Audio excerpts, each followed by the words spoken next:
السلام علیکم ورحمۃ اللہ وبرکاتہ۔ بسم اللہ الرحمن الرحیم۔ امام بخاری ریسرچ اکیڈمی علی گڑھ سے شائع ہونے والے ہفت روزہ الجمعہ میگزین 17 شعبان المعظم 1447 ہجری مطابق 6 فروری 2026 کے مضامین کی آڈیو ریکارڈنگ پیش خدمت ہے۔ پہلا مضمون ہے خاص کالم، ماہ مبارک آنے والا ہے، محمد خالد ضیاء صدیقی ندوی۔ ماہ شعبان کے آخری ایام چل رہے ہیں، بہت جلد رمضان کا مبارک مہینہ آنے والا ہے، اس لیے عقل مندی کا تقاضا ہے کہ نیکیوں کے اس سیزن سے بھرپور فائدہ اٹھانے کے لیے ہم ذہنی طور پر پہلے ہی سے تیار رہیں تاکہ بعد میں ہمیں پچھتاوا نہ ہو۔ اس سلسلے میں یہ چند باتیں ہمیں یاد رکھنی چاہیے۔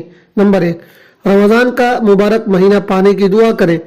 سب سے پہلی بات یہ کہ ہم اللہ پاک سے خوب دعا مانگیں کہ وہ ہمیں رمضان کا مبارک مہینہ عطا فرما دیں تاکہ ہم اس کے انوار و برکات سے خوب فائدہ اٹھا سکیں۔ نمبر 2، نماز باجماعت ادا کرنے کی کوشش کریں۔ ابھی سے 5 وقتہ نمازوں کو جماعت کے ساتھ ادا کرنے کی پوری کوشش کریں تاکہ رمضان کے مہینے میں اس اہم فریضے کی ادائیگی میں سستی اور کوتاہی نہ ہو۔ نمبر 3، روزوں کا اہتمام کریں۔ شعبان کے جتنے دن بھی اب باقی رہ گئے ہیں کوشش کریں کہ ان میں روزہ رکھیں۔ اگر کوئی واجب یا فرض روزے پہلے سے ذمے میں باقی ہو تو ان سے بھی بری ذمہ ہو جائیں۔ یاد رہے کہ جن لوگوں کو کمزوری کا ڈر ہو ان کے لیے 15 شعبان کے بعد روزہ رکھنا مناسب نہیں ہے۔ نمبر 4، قرآن مجید سے تعلق جوڑیں۔ ابھی سے قرآن مجید کی تلاوت کا معمول بنا لیں۔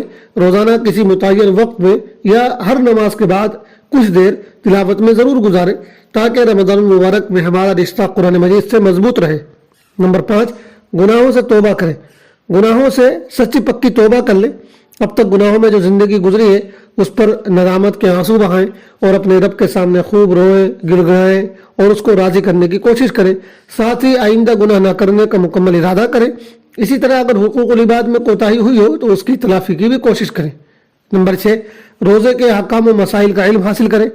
کسی بھی عبادت کا ثواب حاصل کرنے کے لیے اس کے مسائل سے واقف ہونا ضروری ہے، اس لیے ابھی سے رمضان کی عبادتوں کے احکام و مسائل کو جاننے کی کوشش کریں، چاہے کتابوں کے ذریعے سے ہو یا کسی عالم اور جانکار سے معلوم کر کے ہو یا کسی دینی مجلس میں شریک ہو کر ہو۔ غرض اس کی جو بھی شکل ہو اس کو اپنا کر رمضان مبارک کے احکام کو جاننے کی کوشش کریں۔ نمبر 7، کاموں سے فارغ ہونے کی کوشش کریں۔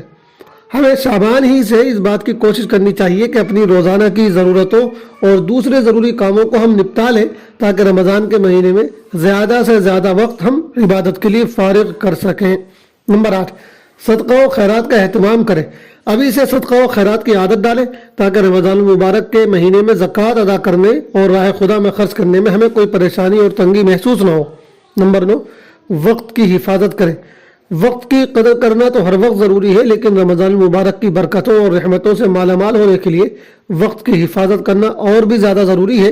اس لیے ابھی سے تمام کاموں کے لیے اپنے اوقات مرتب کر لیں اور اسی کے مطابق اپنی معمولاتی زندگی کو گزارنے کی کوشش کریں۔ اللہ تعالی ہم سب کو اپنی خاص توفیق سے نوازے، آمین۔ دوسرا مضمون ہے فکر و نظر، بڑھتی ہوئی عملی خرابیوں کے اسباب، محمد فرید حبیب ندوی۔ ہم مسلمانوں میں آئے دن عملی خرابیاں بڑھتی جا رہی ہیں، آخر اس کی کیا وجہ ہے؟ غور کرنے سے معلوم ہوتا ہے کہ اس کے چند بنیادی اسباب ہیں۔ نمبر 1، آخرت پر یقین میں کمی۔ عملی کوتاہی کی سب سے بڑی اور اصل وجہ آخرت پر یقین کی کمی ہے۔ اس میں کوئی شک نہیں کہ ہم مسلمان آخرت پر ایمان رکھتے ہیں، لیکن حقیقت یہ ہے کہ آخرت کا تصور ہمارے ذہنوں میں دب کر رہ گیا ہے۔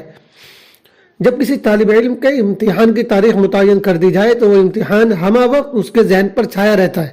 وہ امتحان سے پہلے کے تیاری کے دنوں میں کھاتا پیتا اور کھیلتا کودتا بھی ہے اور تفریح و مستی بھی کرتا ہے، لیکن اس کے ذہن سے امتحان اوجھل نہیں ہو پاتا۔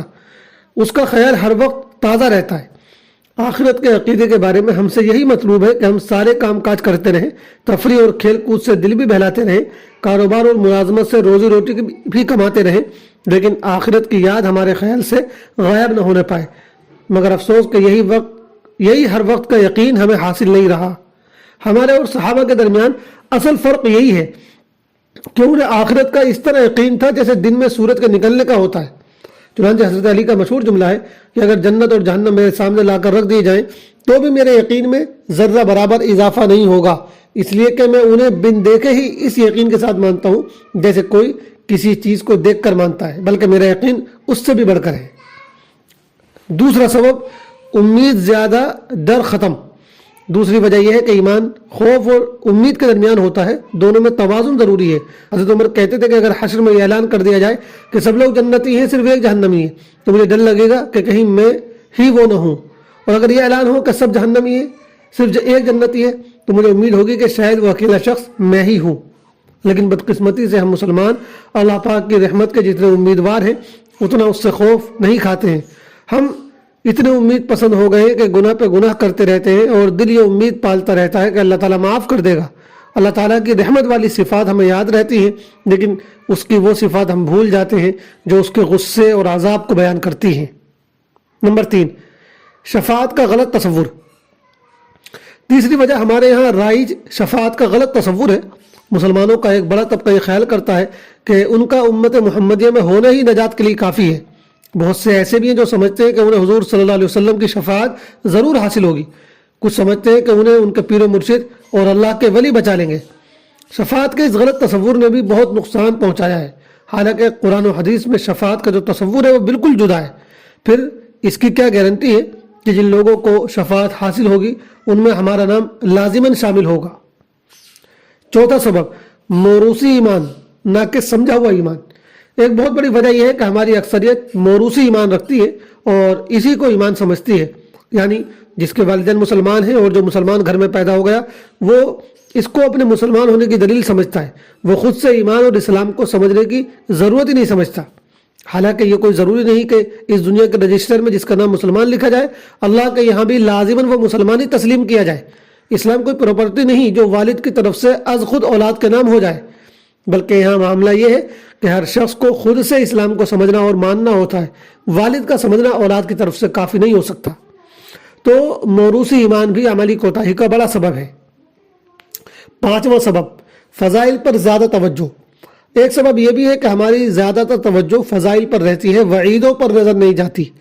پھر فضائل کے بارے میں بھی یہ خیال نہیں رہتا کہ فضائل اصلاً ان لوگوں کے لیے ہوتے ہیں جو فرائض کی پابندی اور محرمات سے اجتناب کرتے ہوں، اس لیے کہ بونس اسے ملتا ہے جو ڈیوٹی میں کوتاہی نہ برتے۔ تو ایک تو فضائل کا تصور ہی غلط ہے، دوسرے ساری توجہ فضائل پر ہی ہوتی ہے، وعیدوں پر نہیں۔ حالانکہ جس طرح فضائل پر یقین ضروری ہے اسی طرح وعیدوں کا استحضار بھی ضروری ہے۔ تیسرا اور آخری مضمون ہے دستک۔ نعمت صرف مال کی شکل میں ہی نہیں ہوتی۔ محمد فرید حبیب ندوی۔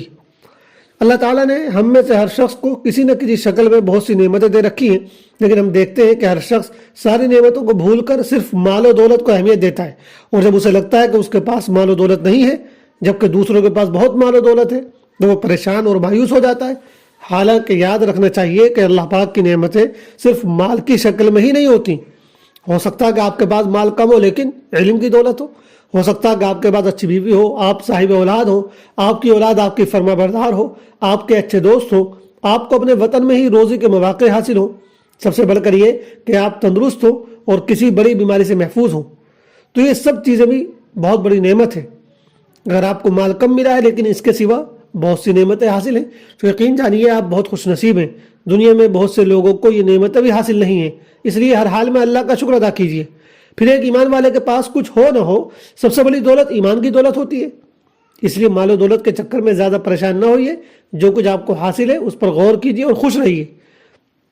اس کا مطلب یہ بالکل نہیں کہ آپ مال و دولت حاصل کرنے کی کوشش ہی نہ کریں، ضرور کوشش کریں کیونکہ یہ بھی ضروری ہے، اور اگر صحیح نیت کے ساتھ ہو تو باعث ثواب بھی ہے۔